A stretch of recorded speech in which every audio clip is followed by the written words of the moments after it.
નમસ્તે વિદ્યાર્થી મિત્રો, ધોરણ 10 વિષય સામાજિક વિજ્ઞાન પાઠ નંબર 2 ભારતનો સાંસ્કૃતિક વારસો, પરંપરા, હસ્તકલા અને લલિત કલા. આ પાઠના સ્વાધ્યાયના પ્રશ્નોના જવાબો, તેને યાદ રાખવાની જાદુઈ રીતો તથા ઓનલાઈન ટેસ્ટ વિશે આજે આપણે વાત કરીશું. તો શરૂ કરીએ. પ્રશ્ન 1. પ્રાચીન ભારતના વારસાની માટી કામ કલા સમજાવો. જવાબ: પ્રાચીન યુગમાં ધાતુની શોધ થઈ તે પહેલાં લોકો માટીમાંથી બનાવેલા પાત્રોનો ઉપયોગ કરતા હતા. એ સમયે રમકડા, ઘડો, કોડિયું, કુવડી, માટલી, કુલ્લો, ઈંટો વગેરે સાધનો માટીમાંથી તૈયાર કરવામાં આવતા હતા. અનાજનો સંગ્રહ કરવાની નાની મોટી કોઠીઓ માટીમાંથી બનાવાતી. ઘી, તેલ, દૂધ, દહીં, છાશ વગેરેના પાત્રો તેમજ રસોઈના વાસણો માટીમાંથી વિશેષ રીતે બનાવવામાં આવતા હતા. ગામડાના બધા જ ઘરોની દિવાલો માટી અને છાણનું મિશ્રણ કરીને લીપવામાં આવતી. ભારત પ્રાચીન સમયથી કાચી અને પકવેલી માટી એટલે કે ટેરાકોટાના વાસણો તેમજ વસ્તુઓ બનાવવા માટે જાણીતું છે. આ બાબતનો પરિચય આપણને તેલંગાણાના નાગાર્જુન કોંડા અને ગુજરાતના મહેસાણા જિલ્લાના લાંઘણજમાંથી મળી આવેલા હાથથી બનાવેલા માટીના વાસણોના જૂના અવશેષો પરથી મળે છે. લોથલ, મોહેંજો-દડો અને હડપ્પા સંસ્કૃતિના અવશેષોમાંથી માટીમાંથી બનાવેલા લાલ રંગના પવાલા, બરણી, રકાબી વગેરે વાસણો મળી આવ્યા છે. કુંભારનો ચાકડો માટીકામ માટેનું પ્રાચીન ભારતનું પ્રથમ યંત્ર મનાય છે. આજે પણ ગુજરાતમાં નવરાત્રિના તહેવારમાં માટીમાંથી બનાવેલો ગરબો જોવા મળે છે. તો હવે આગળનો પ્રશ્ન છે ચર્મકામ એટલે કે ચામડાનું કામ જે હોય એની માટે છે. તો એના માટે આપણે આ ફોટો મૂકેલો જુઓ તમે. આ પશુનું જે ચામડું હોય એનામાંથી જે કામ કરતા હોય કારીગર છે અને જો આ ચામડું છે, બરાબર. આગળ પ્રશ્ન 2. ચર્મકામ ભારતની ઘણી જૂની કારીગરી છે તે સ્પષ્ટ કરો. પ્રાચીન સમયમાં મૃત્યુ પામેલા પશુઓના ચામડાનો ચર્મ ઉદ્યોગ માટે ઉપયોગ કરવામાં આવતો. ચામડાને જૂની પદ્ધતિઓથી કાપવામાં આવતું. ખેતી માટે કૂવામાંથી પાણી કાઢવા માટે કૌંસ, મશકો, પખાલો, ઢોલ, નગારા, ઢોલક, તબલા જેવા સંગીતના સાધનો, લોહારની ધમણો, પગરખા, પાલતુ પ્રાણીઓને બાંધવાના સાધનો, યુદ્ધમાં વપરાતી ઢાલ, તલવારનું કવર વગેરે ચામડામાંથી બનાવવામાં આવતા. આજે ભરત ગૂંથણવાળી રાજસ્થાનની મોજડીઓ, બૂટ, ચંપલ, ચામડાના પાકીટ, પટ્ટા તેમજ ઊંટ, ઘોડાના સાજ, પલાણ, લગામ, ચાબુક માટેની દોરી જેવા સાધનો ચર્મ ઉદ્યોગ દ્વારા તૈયાર થાય છે. પ્રાચીન ભારતમાં લોકો પોતાના રોજિંદા જીવનમાં ચામડામાંથી બનાવેલી અનેક વસ્તુઓ વાપરતા. આમ ચર્મકામ એ ભારતની ઘણી જૂની કારીગરી છે. તો હવે આની પછીનો પ્રશ્ન છે સંગીત રત્નાકરને લગતો છે. તો સંગીત રત્નાકર ગ્રંથ રહ્યો એનો એક ફોટો અહીંયા મૂકેલો છે, જોઈ શકો છો. પ્રશ્ન 3. સંગીત રત્નાકરનો પરિચય આપો. જવાબ: સંગીત રત્નાકર પ્રાચીન ભારતનો સંગીત ગ્રંથ છે. સંગીત શાસ્ત્રના તજજ્ઞ પંડિત સારંગદેવે તેની રચના કરી હતી. તેઓ દેવગીરી એટલે કે દૌલતાબાદમાં રહ્યા હોવાથી ઉત્તર ભારત અને દક્ષિણ ભારતના સંગીતથી પરિચિત હતા. પંડિત વિષ્ણુ નારાયણ ભાતખંડેએ સંગીત રત્નાકરને સંગીતનો સૌથી વધારે પ્રમાણભૂત ગ્રંથ ગણાવે છે. સંગીતના અંગો સંપૂર્ણપણે સમજાવવા માટે સંગીત રત્નાકર ગ્રંથ અજોડ ગણાય છે. પ્રશ્ન 4. કથકલી નૃત્ય વિશે સમજ આપો. જવાબ: કથકલી કેરળ રાજ્યનું પ્રચલિત નૃત્ય છે. પૌરાણિક મહાકાવ્યો, મહાભારતના પ્રસંગ અને સંસ્કૃત મલયાલમ મિશ્રિત નાટકો સમય જતાં કથકલી કહેવાયા. આ નૃત્ય શૈલીમાં પાત્રો સુંદર ઘેરદાર કપડાં પહેરે છે અને મોટા કલાત્મક મુકુટ ધારણ કરે છે. કથકલી નૃત્યમાં પાત્રો તેલના એક દીવાના તેજથી પ્રકાશિત થતો રંગમંચ પર પડદા પાછળ આવીને પોતાનો સંગીતમય પરિચય આપે છે. તે પછી તેઓ ચહેરાના હાવભાવ અને હસ્તમુદ્રાથી ત્રણેક લોકોના પાત્રોને સજીવ કરે છે. તેના પાત્રોને ઓળખવા માટે તેમના ચહેરા પરના વિશિષ્ટ ચિત્રામણ એટલે કે મુખાકૃતિને સમજવું પડે છે. ભારતમાં અને વિશ્વમાં કથકલી નૃત્યનો વ્યાપક પ્રચાર કરવામાં કેરળના કવિશ્રી વલ્લભ થોળ એટલે કે સ્થાપિત કલામંડળમાં કથકલી, કથા મંડપમ, કૃષ્ણ પ્રસાદ, શિવારમન વગેરેનો ફાળો ખૂબ નોંધપાત્ર છે. તો હવે આગળનો પ્રશ્ન છે નૃત્યોને લગતો છે. તો એની માટે જો બધાનો એક એક અહીંયા ફોટો મૂકેલો છે. પહેલો ફોટો છે ભરતનાટ્યમનો છે, બીજો છે કુચીપુડી, ત્રીજો કથકલી, ચોથો કથકનો છે અને પાંચમો છે એ મણિપુરી નૃત્યનો ફોટો છે. તો તમે જોઈ શકો છો. આગળ પ્રશ્ન 2. નીચેના પ્રશ્નોના મુદ્દાસર જવાબ આપો. પ્રશ્ન 1.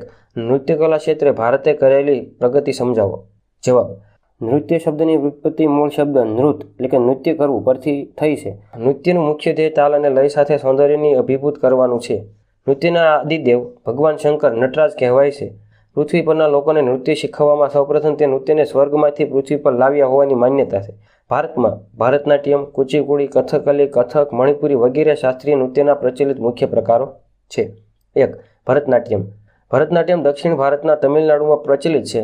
તેનું ઉદ્ભવ સ્થાન તાંજોર જિલ્લો ગણાય છે. ભરતનાટ્યમનો મુખ્ય આધાર સ્ત્રોત ભરતમુનિ રચિત નાટ્યશાસ્ત્ર અને નંદિકેશ્વર રચિત અભિનવ દર્પણ નામના ગ્રંથો છે. ભરતનાટ્યમના ખ્યાતનામ કલાકારોમાં મૃણાલિની સારાભાઈ, ગોપીકૃષ્ણ, વૈજયંતીમાલા, હેમામાલિની વગેરે મુખ્ય છે. બીજું કુચીપુડી. કુચીપુડી નૃત્ય આંધ્રપ્રદેશમાં ખૂબ પ્રચલિત છે. તેની રચના 15મી સદી દરમિયાન થઈ છે. તે મુખ્યત્વે સ્ત્રી સૌંદર્યના વર્ણન પર આધારિત નૃત્ય છે. સ્ત્રીઓ અને પુરુષો બંને આ નૃત્ય કરે છે. કુચીપુડી નૃત્યમાં ભારતીય નૃત્યની પાયાની મુદ્રાઓ સાંકળી લેવામાં આવી છે. ગુરુ પ્રહલાદ શર્મા, રાજા રેફી, યામિની રેડ્ડી, શોભા નાયડુ વગેરે જાણીતા નૃત્યકોએ કુચીપુડી નૃત્યના પ્રાચીન વારસાને પ્રસિદ્ધિ અપાવી છે. ત્રીજું, કથકલી. કથકલી એ કેરળ રાજ્યનું પ્રચલિત નૃત્ય છે. આ નૃત્યશૈલીમાં પાત્રો સુંદર ઘેરદાર કપડાં પહેરે છે અને મોટા કલાત્મક મુકુટ ધારણ કરે છે. આ નૃત્યના પાત્રોને ઓળખવા માટે તેમના ચહેરા પરના વિશિષ્ટ ચિત્રામણ એટલે કે મુખાકૃતિને સમજવું પડે છે. કેરળના કવિ વલ્લભ થોળ, કલામંડપમ, કૃષ્ણપ્રસાદ, શિવારમન વગેરે નૃતકોએ કથકલી નૃત્યને દેશ વિદેશમાં પ્રતિષ્ઠા અપાવી છે. ચોથું, કથક. કથકના નામ પરથી કથા રહેલી છે. કથક કરે સો કથક કહાવે. આ ઉક્તિ કથક નૃત્યના વિકાસ સાથે જોડાયેલી છે. કથક નૃત્ય શ્રી કૃષ્ણના ગોપીઓ સાથેના નૃત્યોની કથાઓ પર આધારિત છે. વૈષ્ણવ સંપ્રદાયની શૃંગારી ભક્તિ સાથે તેનો ઉત્તર ભારતમાં વિકાસ થયો હતો. પંડિત બિરજુ મહારાજ, સિતારા દેવી, કુમુદિની લાખિયા વગેરે આ નૃત્ય કલાને જીવંત રાખી છે. પાંચમું, મણિપુરી નૃત્ય. મણિપુરી નૃત્ય મુખ્ય કેન્દ્ર મણિપુર રાજ્ય છે. મણિપુરની પ્રજા દરેક ઉત્સવ પ્રસંગે આ નૃત્ય કરે છે. આ નૃત્યના લાસ્ય અને તાંડવ એમ બે પ્રકાર છે. મણિપુરી નૃત્ય મુખ્યત્વે શ્રી કૃષ્ણની બાળલીલા અને રાસલીલા પર આધારિત છે. આ નૃત્યમાં નર્તક કુમિની તરીકે ઓળખાતો ઘેરા લીલા રંગનો ચણિયો અને રેશમનો કબજો એટલે કે બ્લાઉઝ પહેરીને કમરે પટ્ટો બાંધે છે. પ્રશ્ન 2, ગુજરાતના ગરબા અને ગરબી વિશેની સમજ આપો. જવાબ: ગરબો શબ્દ ગર્ભદીપ પરથી બન્યો છે. કોરેલા ઘડામાં દીવો મૂકી તેની ચારેય બાજુ નૃત્ય કરવું અથવા ઘડાને માથા પર મૂકી વર્તુળાકારે નૃત્ય કરવું તેને ગરબો કહેવામાં આવે છે. સમગ્ર ગુજરાતમાં નવરાત્રિ આસો સુદ 1 થી આસો સુદ 9મી, ક્યાંક સુદ દશમ કે શરદ પૂનમ દરમિયાન ગરબા રમાય છે. નવરાત્રિ એ આદ્યશક્તિમાં જગદંબાનો પવિત્ર તહેવાર છે. આ દિવસોમાં ગરબી ગુજરાતની સ્ત્રીઓ માતાજીના ગરબા ગાય છે. સામાન્ય રીતે ચોક કે મેદાનની વચ્ચે માતાજીની માંડવી મૂકી તેની વર્તુળાકારે ફરતા ફરતા તાલીઓના તાલે અને ઢોલના ધબકારે ગરબા ગાવામાં આવે છે. આ ઉપરાંત ગરબામાં ગરબા ગવડાવનાર અને ઝીલનાર સૌ ઢોલના તાલે ગીત, સ્વર અને તાલ મેળવીને 1 તાળી, 2 તાળી, 3 તાળી અને ચપટી સાથે હાથના હિલોળા સાથે ગરબા ગાતા હોય છે. ગુજરાતમાં ગવાતી ગરબીનો સંબંધ મહદઅંશે શ્રી કૃષ્ણની ભક્તિ સાથે છે. ગુજરાતના ભક્ત કવિ દયારામે શ્રી કૃષ્ણના પ્રેમની રંગભરી ગરબીઓ રચી છે. એ ગરબીઓએ ગુજરાતની સ્ત્રીઓના કંઠને ગુંજતો કરી દીધો છે. આની આગળનો પ્રશ્ન જોવા માટે પહેલાં આપણે આ સમજવું પડશે. અહીંયા એક ચિત્ર આપ્યું છે. આની આગળનો જે પ્રશ્ન છે એ ભારતનો દરિયાકાંઠો એને લગતો છે. એની લંબાઈ કેટલી છે એમ. તો એની લંબાઈ છે 7517 કિલોમીટર. અને યાદ રાખવા માટે હું જેમ તમને વાત કહું છું યાદ રાખવાની છે કે માની લો કે અંગ્રેજો ભારતમાં આવ્યા તો એમની પાસે આપણે દરિયાકાંઠે જે માણસો રહેતા તેને ચાંદલો માંગ્યો. તો કીધું ગુજરાતમાં જાઓ, તો ગુજરાતમાં એ લોકોએ 7 રૂપિયાનો ચાંદલો કર્યો, બરાબર. પછી ઈવડાઈ ફરીને કલકત્તા પહોંચ્યા, એટલે આનકોઈના જમણી સાઈડના છેડે પહોંચ્યા. તો ત્યાં કલકત્તાવાળાએ પૂછ્યું કે ભાઈ ગુજરાતવાળા કેટલો ચાંદલો લીધો? અહીંયા એમને કીધું કે 7 રૂપિયા લીધો. તો કે લાવો 7 રૂપિયા. તો કલકત્તાવાળાએ પણ 7 રૂપિયા લીધા. અને હવે કે અંદર આવી તો કે ના હવે તમે દિલ્હી જાઓ અને ના 51 રૂપિયાનો ચાંદલો કરો ને પછી તમે ભારતમાં રહી શકો છો. તો એ દિલ્હી ગયા, ત્યાં 51 રૂપિયા આપ્યા. એટલે 7, 51, 7. તો આ ભારતનો દરિયાકાંઠો યાદ રહી જાય આ રીતના, બરાબર. આ વાત ઉપરથી આપણને ભારતનો દરિયાકાંઠો યાદ રહી જ જાય. 7, 51, 7. આગળ 3, ભારતના અને ગુજરાતના હીરા મોતીકામ અને મીના કારીગરી વિશે જણાવો. ભારત આશરે 75-70 એટલે કે 7, 51, 7 કિલોમીટરનો દરિયાકાંઠો ધરાવે છે. તેથી ભારતમાં હીરા મોતી અસંખ્ય પ્રમાણમાં મળી આવે છે. તેથી દરિયાઈ માર્ગે વિદેશમાં હીરા મોતીનો બહોળો વેપાર થતો આવ્યો છે. ભારતના કારીગરો બનાવેલા હીરા જડિત આભૂષણોની વિદેશમાં પ્રાચીન સમયથી ખૂબ માંગ રહી છે. કોહિનૂર અને ગ્રેટ મુગલ જેવા વિશ્વવિખ્યાત હીરા ભારતમાંથી મળી આવ્યા છે. ભારતના લોકો હીરા જડિત સોનાના અલંકારોના શોખીન છે. પ્રાચીન સમયમાં રાજા મહારાજાઓ, અમીર ઉમરાવો, શ્રીમંતો, શ્રેષ્ઠીઓ, મહાજન વગેરે વૈવિધ્યસભર હીરા જડિત આભૂષણો પહેરતા. તેઓ આભૂષણોની શોભા વધારવા માટે હીરા, માણેક, મોતી, પન્ના, પોખરાજ, નીલમ જેવા કિંમતી રત્નોનો ઉપયોગ કરતા. પ્રાચીન સમયના રાજા મહારાજાઓ અને બાદશાહો તેમના સિંહાસનો, મુકુટો, માળાઓ, બાજુબંધ વગેરેની બનાવટમાં રત્નોનો ઉપયોગ કરતા હતા. વિવિધ આભૂષણોમાં થતું મોતીકામ એ ગુજરાતની હસ્તકલાની એક આગવી વિશેષતા છે. કલાત્મક તોરણ, માળાઓ, કળશ, ઘૂઘરા, પછીત, લાટી, ચાકળા, લગ્નના નાળિયેર, ઈંઢોણી, હાથ પંખા, બળદ માટેના મોઠિયા, છીંગડા, ઝૂલ વગેરેને સુશોભિત અને સુંદર બનાવવા માટે થતું અદ્ભુત મોતીકામ ભારતમાં અજોડ છે. વિશ્વના દેશોમાં માત્ર ભારત દેશ જ સોના ચાંદીની મીના કારીગરીની કલામાં મોખરના સ્થાને છે. મીના કારીગરીમાં વીંટી, કંગન, એરિંગ, માળા, હાર, ચાવીનો જુમલો વગેરે સોના ચાંદીના અલંકારોના લાલ, લીલો અને વાદળી જેવા ચમકતા રંગો પૂરવામાં આવે છે. ભારતમાં જયપુર, લખનઉ, દિલ્હી, વારાણસી અને હૈદરાબાદમાં મીનાકારીનું કૌશલ્ય ધરાવતા કારીગરો ખૂબ મોટી સંખ્યામાં છે. પ્રશ્ન 4, ગુજરાતના આદિવાસી નૃત્યો વિશેની માહિતી આપો. જવાબ: ગુજરાતના આદિવાસીઓ હોળી અને અન્ય તહેવારોમાં, લગ્નોમાં, દેવી દેવતાઓને રીઝવવા માટે તેમજ મેળાઓમાં પોતાની ઢબમાં નૃત્યો કરે છે. તેમના મોટા ભાગના નૃત્યો વર્તુળાકારે ફરતા ફરતા ઢોલ અને રૂઢિ મુજબના મંજીરા, થાળી, તૂર, પાવરી, તંબુરા વગેરે વાજિંત્રો સાથે થતા હોય છે. તેઓ નૃત્યની સાથે પોતાની સ્થાનિક બોલીમાં ગાન કરે છે.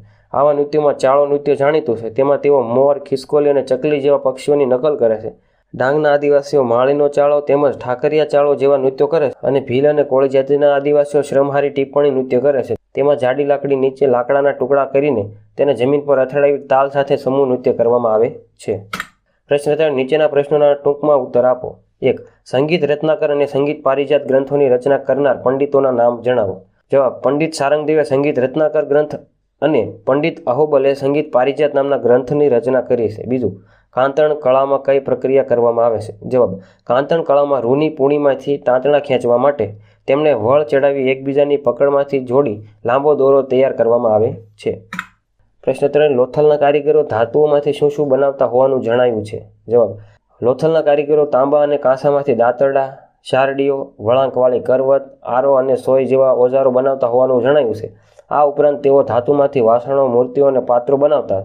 તેઓ યુદ્ધો માટેના અસ્ત્રો અને શસ્ત્રો પણ ધાતુમાંથી બનાવતા. 4, હડપ્પાના લોકો માટીના વાસણો ઉપર કઈ કઈ ભાત પાડતા હતા? જવાબ: હડપ્પાના લોકો માટીના વાસણો ઉપર ફૂલછોડ અને ભૌમિતિક રેખાંકનોની ભાત પાડતા હતા.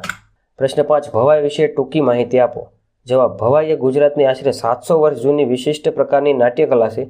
શાસ્ત્રકારોએ ભવાઈને ભાવપ્રધાન નાટકો કહ્યા છે. ભવાઈની શરૂઆત અસાઈઠ ઠાકરે કરી હતી. ખૂબ ઓછા ખર્ચે લોકશિક્ષણ અને સાથે મનોરંજન કરતી આ નાટ્યકળાને સોલંકી યુગ દરમિયાન પ્રોત્સાહન મળ્યું હતું.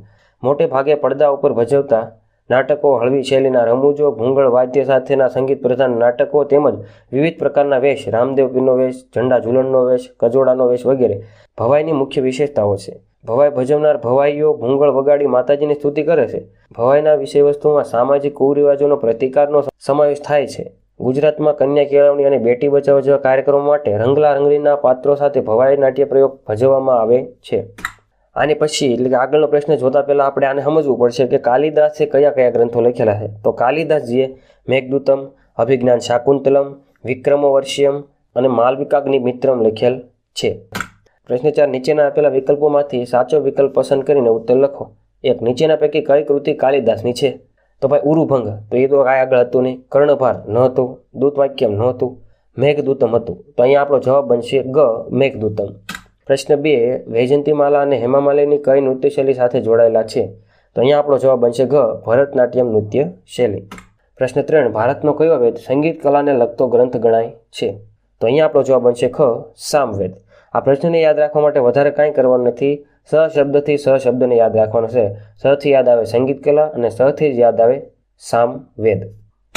પ્રશ્ન 4, ભારતમાં સંગીત ક્ષેત્રે તૃતીય હિન્દ તરીકે કોણ જાણીતું હતું?